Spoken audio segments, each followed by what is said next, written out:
Assalamualaikum Ibu. Waalaikumsalam, Mbak. Perkenalkan, nama saya Putri Anggraini dari Universitas Asia Yogyakarta, Prodi S1 Kebidanan, semester 2.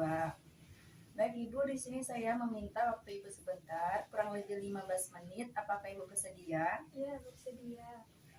Baik Ibu, di sini saya akan melaksanakan penyuluhan yaitu tentang mempersiapkan kehamilan pada wanita usia produktif dan telah menikah.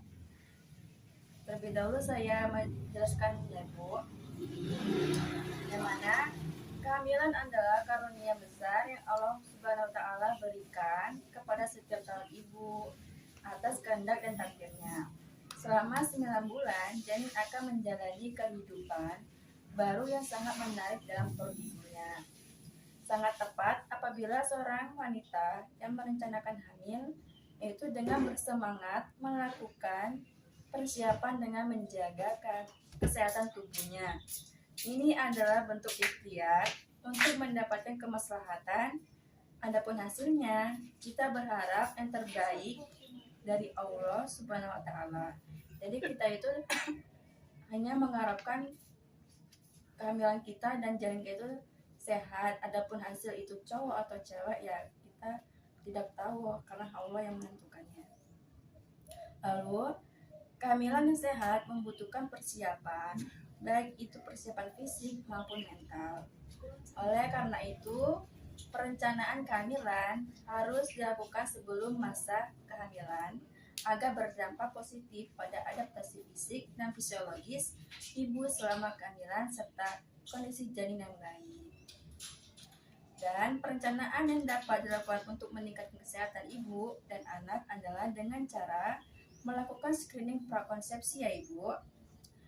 Yang mana screening prakonsepsi dapat mengidentifikasi beberapa faktor risiko yang mungkin bisa terjadi pada ibu, yaitu dan seperti ibu yang mengalami kekurangan hemoglobin, kekurangan asam folat, dan perilaku yang dapat mengganggu kesehatan ibu dan janin selama masa kehamilan. Dan kesehatan ibu selama kehamilan mempunyai peranan yang sangat penting terhadap bayi. Oleh karena itu, jika ibu menjaga kesehatannya sebelum dan selama kehamilan, maka akan melahirkan bayi dalam keadaan normal dan bisa mencegah bayi lahir prematur dan berat badan rendah, itu dengan normal. Sehingga memberikan kesempatan kepada bayi untuk memulai kehidupan yang sehat saat dilahirkan. Baik Ibu, tadi sedikit penjelasan tentang kehamilan. Selanjutnya, saya mau bertanya kepada Ibu, apakah Ibu sudah mengetahui kesiapan pasangan? Belum. Baik Ibu, saya akan menjelaskan. Yang pertama itu kesiapan pasangan. Yang pertama itu tentang fisik, yaitu pemeriksaan pranikah. Yang mana pemeriksaan fisik itu sangat penting bagi pasangan untuk mengetahui apakah mengidap penyakit atau tidak. Terus yang kedua, mental. Itu pengetahuan mengenai kesehatan reproduksi, psikologi, pernikahan, perawatan kehamilan, perawat bayi atau anak. Yang mana kita itu butuh mental yang sangat kuat untuk menghadapi semua yang akan kita hadapi. Itu seperti pernikahan, perawatan kehamilan tadi, perawat bayi dan anak. Dan yang ketiga itu ekonomi, pengetahuan dan persiapan untuk masa kehamilan dan kelahiran. Jadi kita itu butuh banget untuk pengetahuan untuk mendidik seorang anak kita tadi yang mau kita lahirkan dan membutuhkan biaya untuk pendidikan.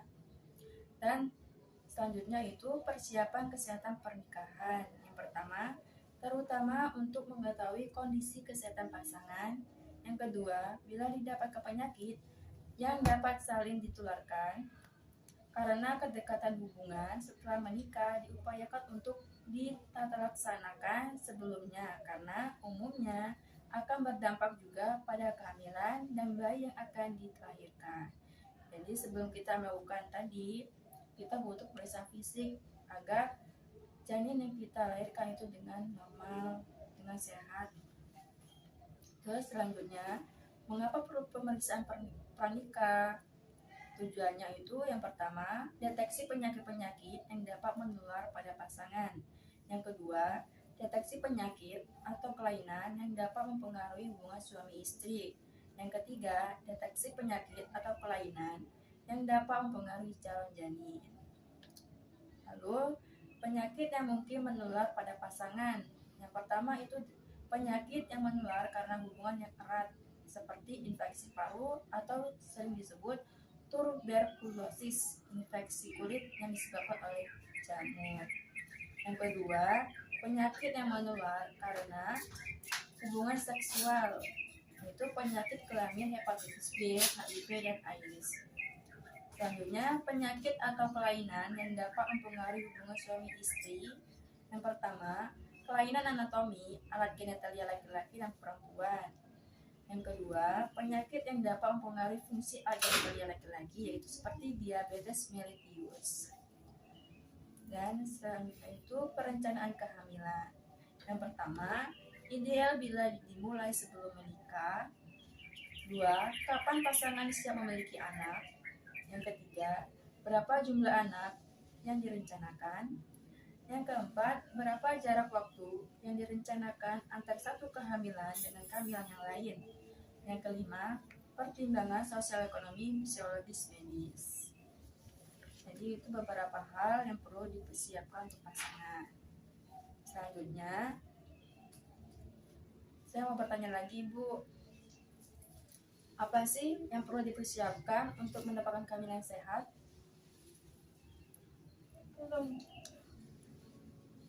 Baik, Ibu, kan di sini Ibu baru melakukan pernikahan ya, berarti mempersiapkan kehamilan yang sehat, tentunya untuk mendapatkan kejadian yang sehat.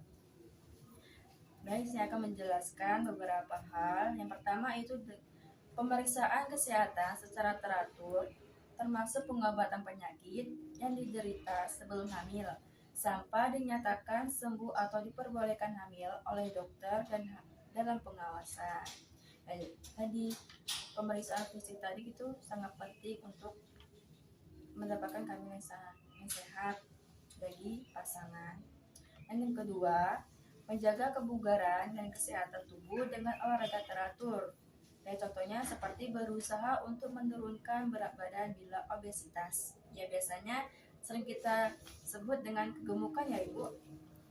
Dan menambah berat badan bila terlalu kurus.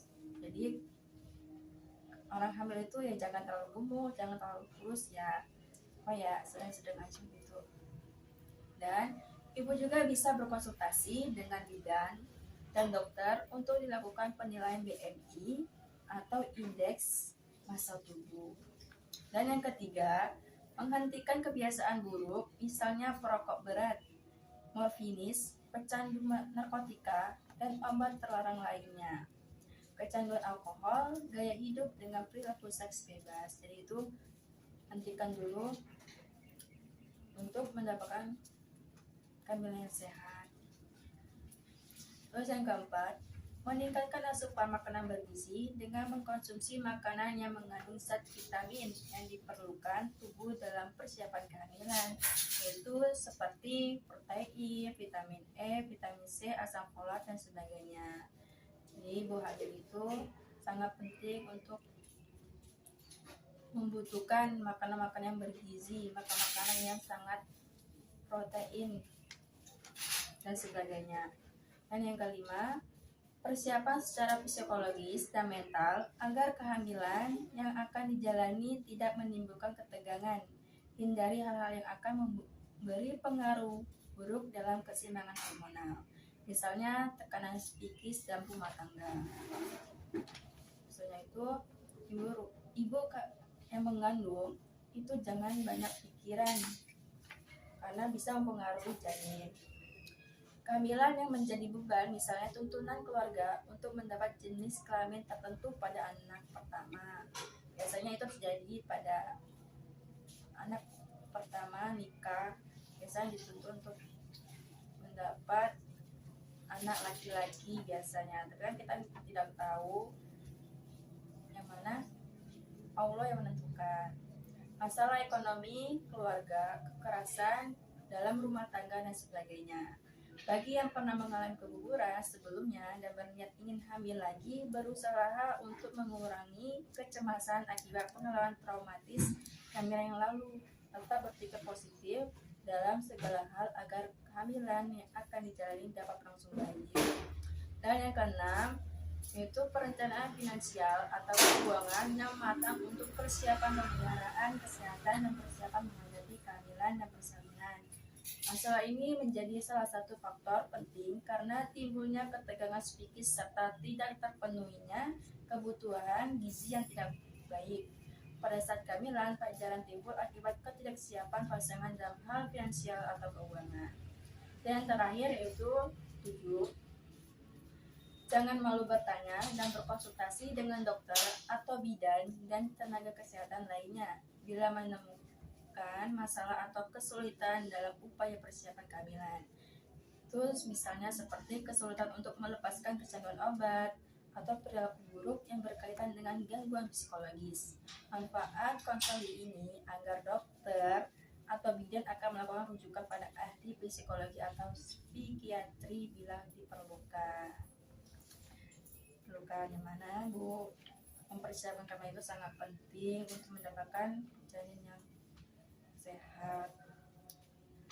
Dan kesuburan adalah kemampuan pasangan untuk memungkinkan terjadinya suatu kehamilan. Baik Ibu, cukup sekian dari saya penyuluhan tentang mempersiapkan kehamilan pada wanita usia produktif dan telah menikah. Apabila ada kekurangannya, saya minta maaf. Dan atas waktu yang telah Ibu berikan, saya terima kasih. Saya akhiri. Assalamualaikum warahmatullahi wabarakatuh.